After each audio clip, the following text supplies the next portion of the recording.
Test 1. You will hear a number of different recordings, and you have to answer questions on what you hear. There'll be time for you to read the instructions and questions, and you have a chance to check your work. All the recordings will be played only once. The test is in 4 sections. At the end of the test, you will be given 10 minutes to transfer your answers to your answer sheet. Now turn to Section 1. Section 1. You will hear a conversation between a salesman and a customer. First, you have some time to look at questions 1 to 10.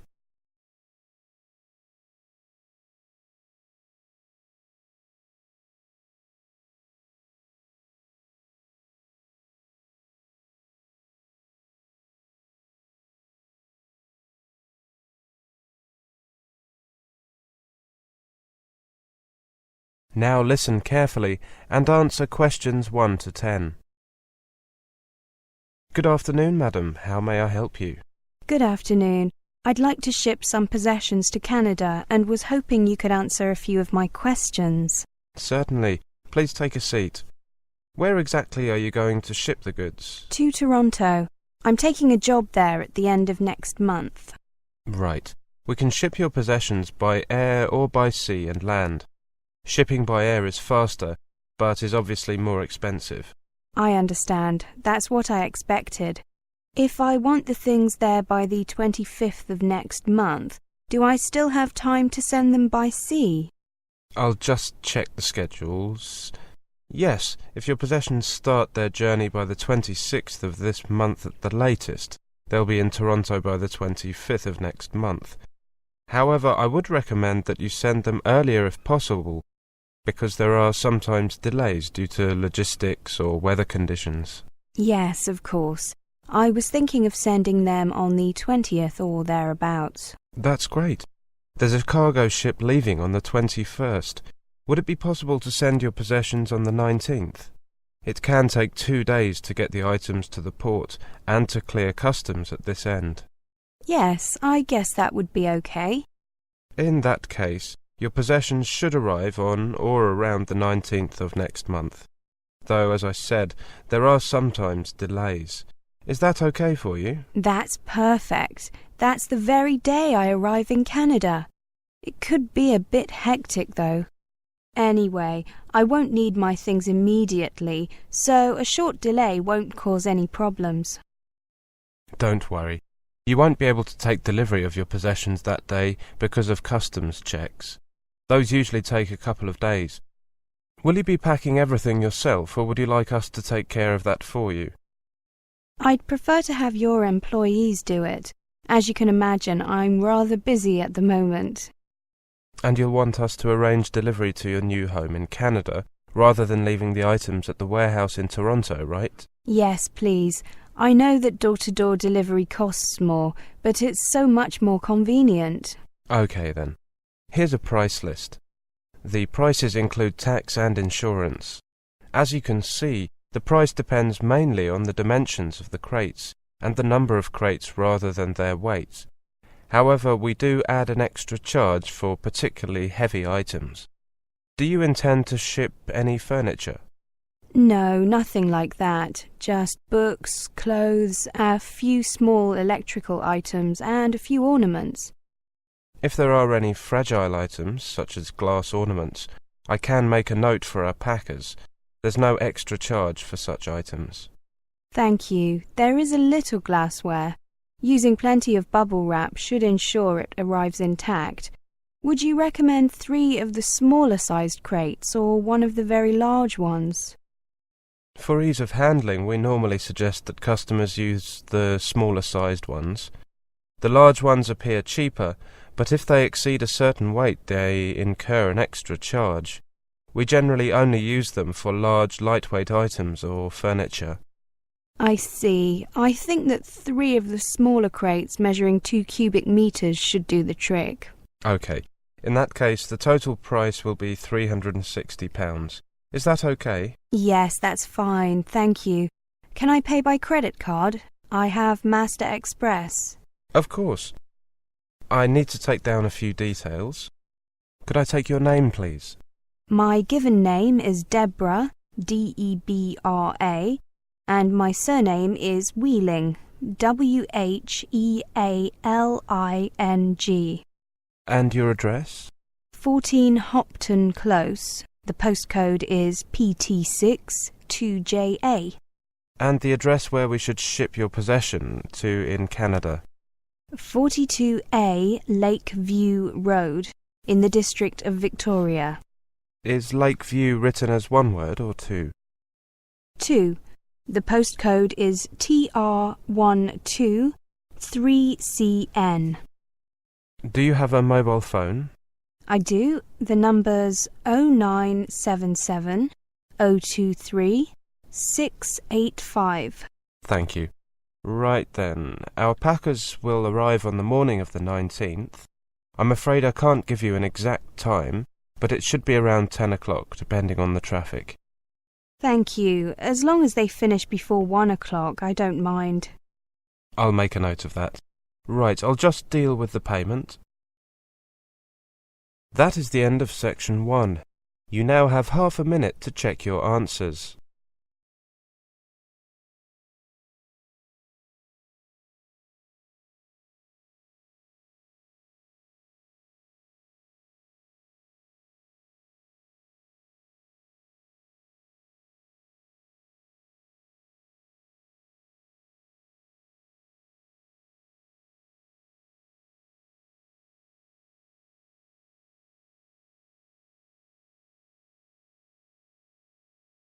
Now turn to section 2. Section 2. You will hear a presentation on the places you can visit in the locality of the university. First, you have some time to look at questions 11 to 20.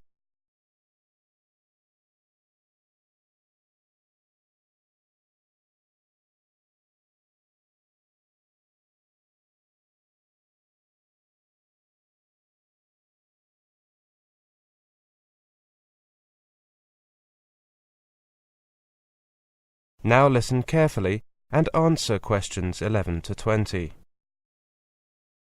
Good morning, everyone.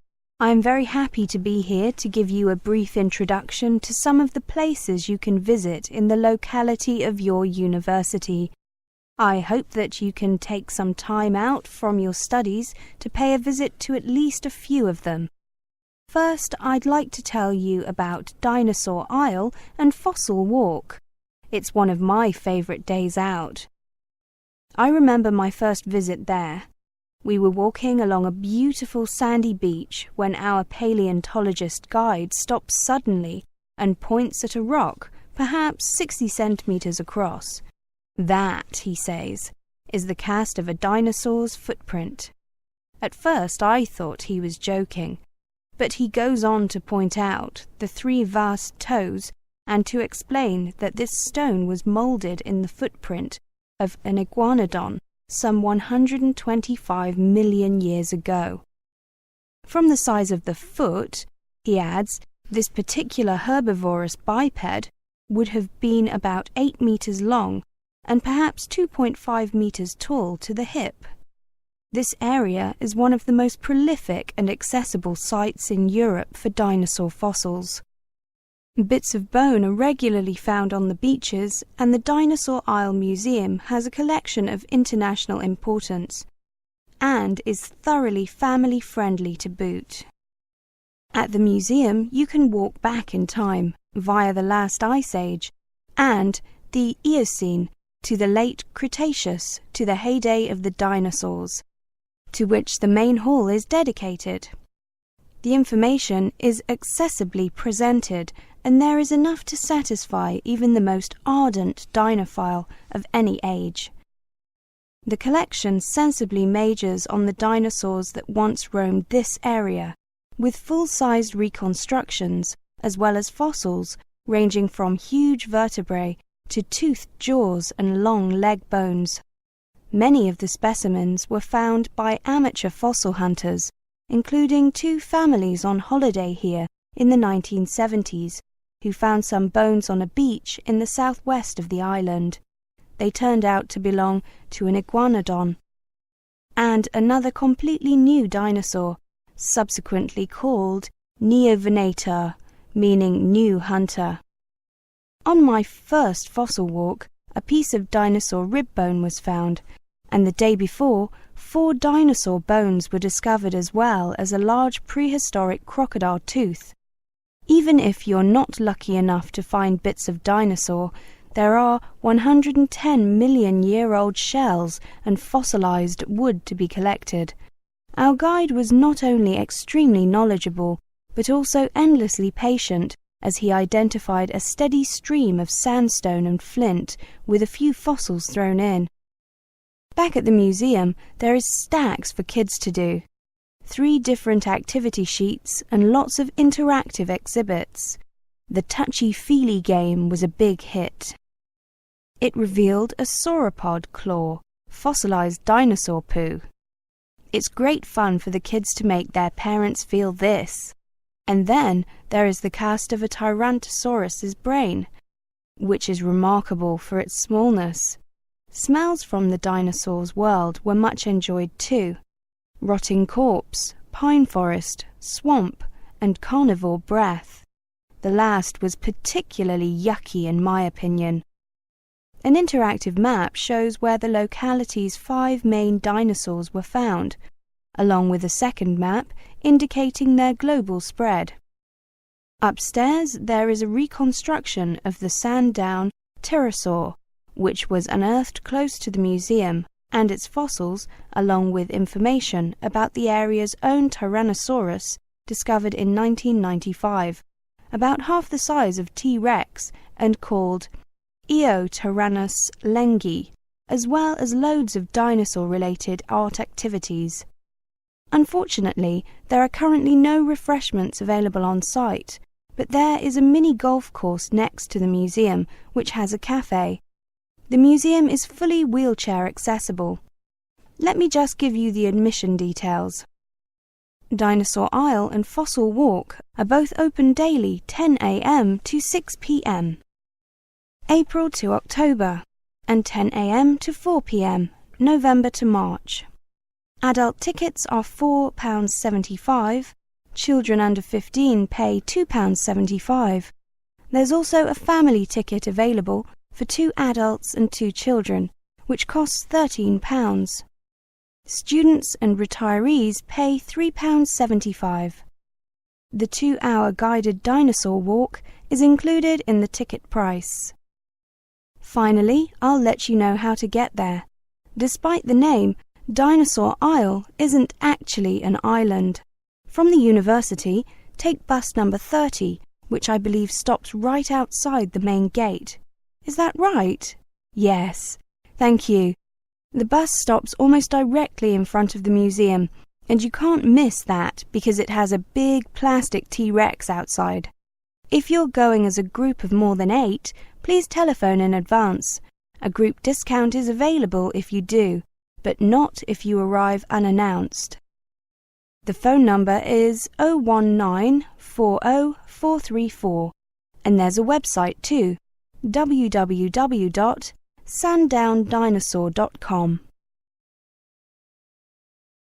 That is the end of section 2. You now have half a minute to check your answers.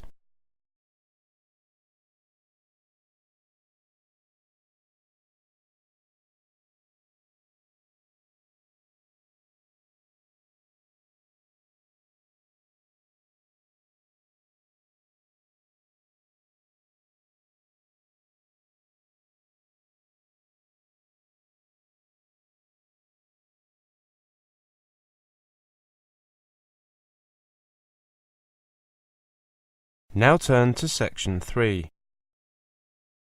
Section 3. You will hear a talk. First you have some time to look at questions 21 to 30.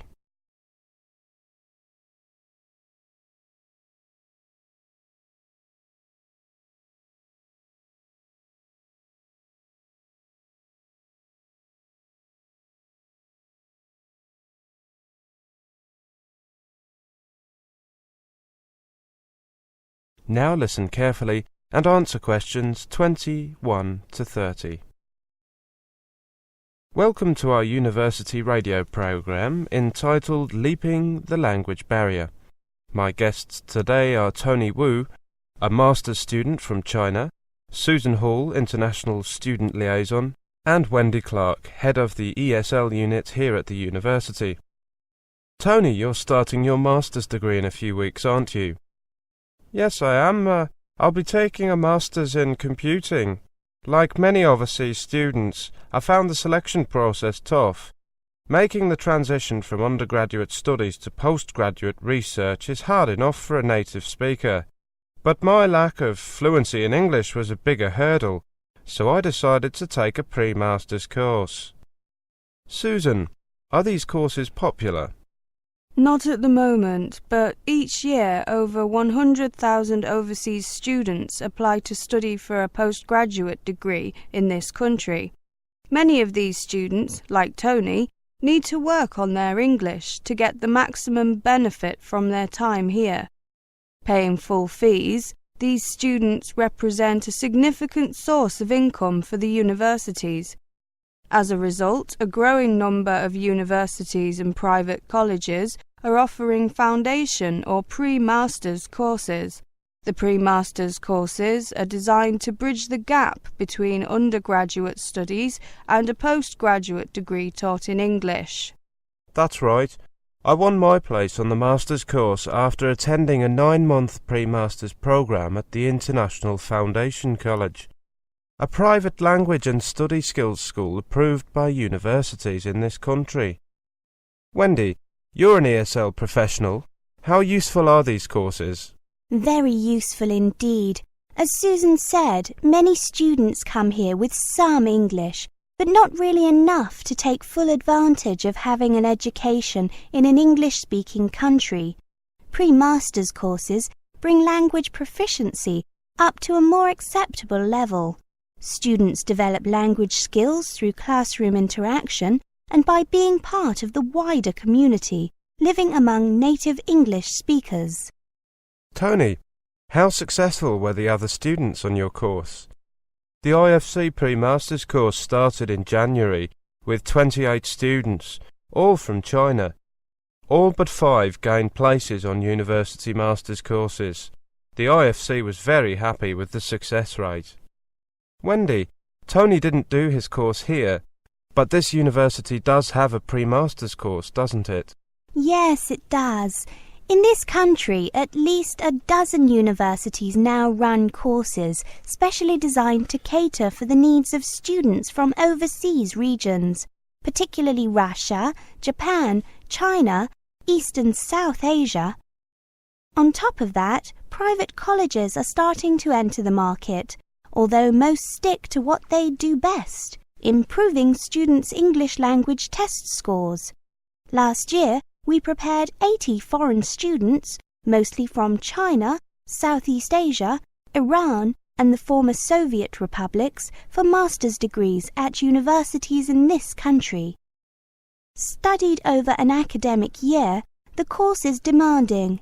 Students from a range of disciplines are taught by a subject specialist, with an English language teacher working alongside to review students' comprehension and written work. The course culminates in a mini dissertation prepared over 4 months. Did you find that difficult, Tony? I certainly did. I believe that a pre-master's course should do a lot more than boost language skills. It's also about preparing students from different cultural backgrounds to succeed in the academic world. We prepare them to look at a variety of sources, analyse the pros and cons, put forward their own ideas, challenge their tutors, and take part in rigorous discussion. Wendy, has the course run at this university been successful? The results here speak for themselves. The one-year pre-master's program has a 90% success rate, and a smattering of students go on to Harvard, Yale, Oxford and Cambridge, as well as other prestigious institutions. However, at $9,000, the course fee is on a par with the full fee for a master's program itself. Susan, do you have any reservations about these programs? Not here at our university, but I am unhappy at what I see as a lack of control over the proliferation of pre-master's programs. Some form of external validation is needed, as there is no universal recognition of the quality of such courses.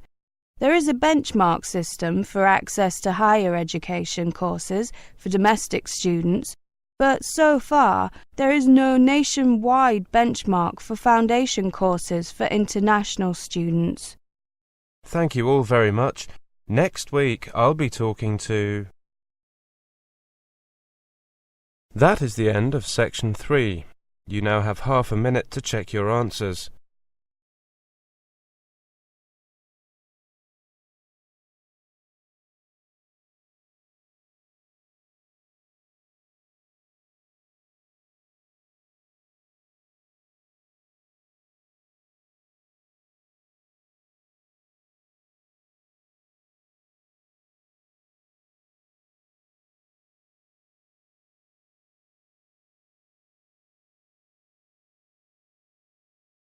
Now turn to section 4. Section 4. You will hear a monologue on the subject of an amazing discovery. First, you have some time to look at questions 31 to 40.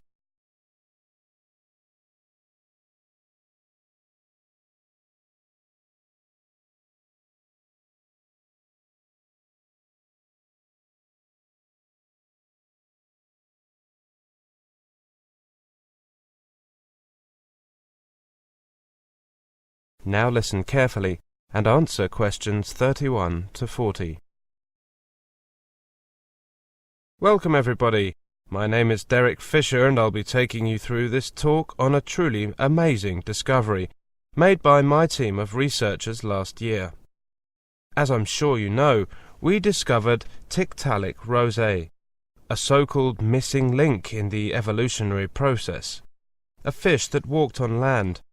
We made this extraordinary discovery in the Canadian Arctic. I should emphasize right at the beginning that I do not have any evidence to suggest that this was the only such fish to make the leap from the sea to the land. I think that further discoveries may await researchers. Anyway, the fossil discovery illuminates a chapter in the history of life on Earth that was essential to the ultimate emergence of human beings. This is an impression of Tiktaalik rosea, which, we believe, lived about 375 million years ago. As you can see, it has features that blur the distinction between fish and terrestrial limbed creatures. The fossils that we found on Ellesmere Island, 600 miles from the North Pole, are a fine example of evolution in action. They have allowed us to freeze-frame a process of adaptation to land that took tens of millions of years, and which made possible the development of all the mammals, birds, reptiles, and amphibians that have existed since. Without creatures such as Tiktaalik, there would have been no dinosaurs, no primitive mammals, and none of the hominids such as Australopithecus africanus and Homo erectus that started the human family tree. This animal represents the transition from water to land, the part of history that includes ourselves. It's as much a part of our history as, say, Australopithecus africanus. Now you can see those teeth. From that, it is clear to us that Tiktaalik rosea was a predator with sharp teeth and a head shaped like a crocodile's that grew to between 4 feet and 9 feet. That's between 1.2 meters and 2.7 meters long, for those of you using the metric system. We named it after consultation with elders from the Inuit people, who are native to the region, who suggested their word for large shallow water fish. The second part of the name honours the person who funded our research, but wishes remain anonymous. It had several remarkable anatomical features that show it was capable not only of wading in shallow water, like slightly earlier fish on the cusp of the move to land, but also of supporting itself outside the water in the manner of four-limbed animals or tetrapods. This is where Tiktaalik truly blurs the boundary between fish and land animals. This animal is both fish and tetrapod. At first, we jokingly called it a fishapod. Unlike fish, it had a clearly defined neck and a strong rib cage that would have enabled it to stand outside water. Its pectoral fins had a wrist joint, which enabled it to crawl on the ground. This wrist is sufficiently similar to that of later animals, including human beings, to suggest that Tiktaalik or something very like it was an ancestor of all subsequent land animals. However, we cannot be sure of that. When we talk about the fish's wrist, we're talking about the origin of parts of our own wrist. It is absolutely clear from Tiktaalik's skeleton that it could support itself in shallow water or on land. This is why it represents a critical early phase in the evolution of all limbed animals, including humans. We found the Tiktaalik fossils in 2004 after a 5-year search of a rock formation on Ellesmere Island, one of the large islands that comprise the north of Canada. This site was chosen because it was, or more exactly the rocks were, laid down during the late Devonian period, between 380 million and 365 million years ago, when the transition of fish from sea creatures to creatures that could survive on land is known to have taken place. It may surprise you to know that although the rocks are now within the Arctic Circle, in the late Devonian they lay close to the equator. We, as individual humans, don't notice plate movements because dramatic changes can only be seen over millions of years. But the continents as we know them today have moved considerably and will continue to do so. This exciting discovery is providing a much deeper understanding of this evolutionary milestone. Previous fossils representing this evolutionary event have really been fish with a few land characteristics, or land vertebrates with a few residual fish characteristics. These fossils show an animal that sits bang in the middle. Now, let's move on to... That is the end of section 4. You now have half a minute to check your answers.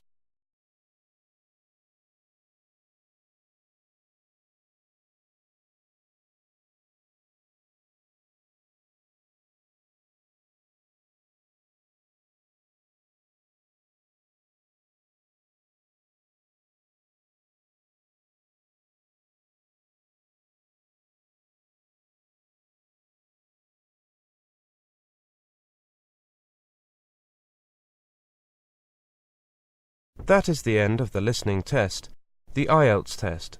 You now have 10 minutes to transfer your answers to the listening answer sheet.